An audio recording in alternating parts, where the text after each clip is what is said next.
I was out walking the dog yesterday in the woods and it was feeling very autumnal, and I did think to myself, it's that time of year where us jazz guitar players dust off autumn leaves. Now, I've written this in a rubato style, and I like playing some songs like that because I think it really helps draw out some of the emotion and some of the chord movements and the melody. And that is where you don't play in strict time. Certain points you might pause on a chord for emphasis, or you might rush a bit or slow down a bit and play around with the tempo. For me, that's a fantastic way to inject feeling into solo guitar playing. And I'm going to play it for you on this 1947 Gibson L7. I've currently got this guitar set up with 12s, and it's D'Addario EJ21s, and it's what I've always used on this guitar.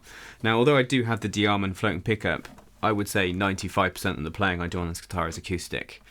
And it has a beautiful mellow sound.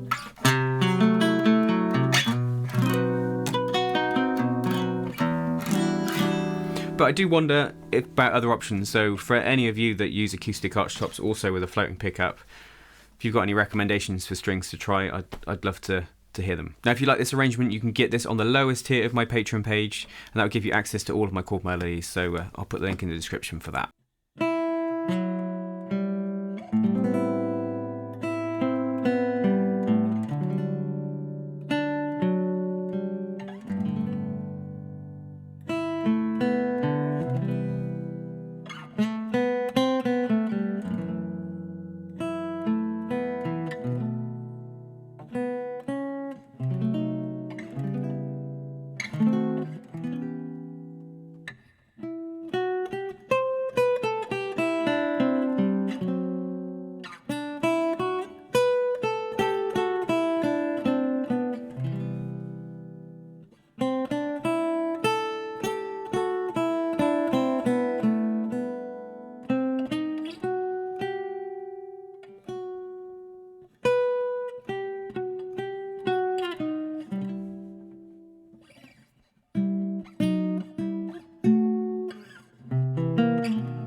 Now, one of the main things I was doing in that was going for really crunchy kind of intervals.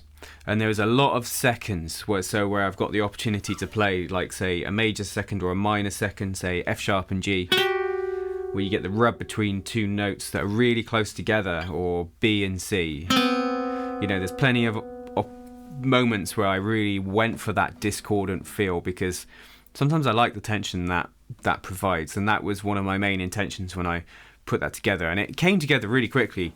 So I got home from the dog walk and I put that together in about 15 minutes, and it was just, I thought, no, I want to go for kind of dramatic slow with loads of tense kind of rubs of strings next to each other. So that's the kind of overall intention with it. And say, if you want to learn it, you can get the tab on my Patreon. Hope you enjoyed it. Don't forget, jazz guitar content every Wednesday from myself, Andy. Until next time, you take care.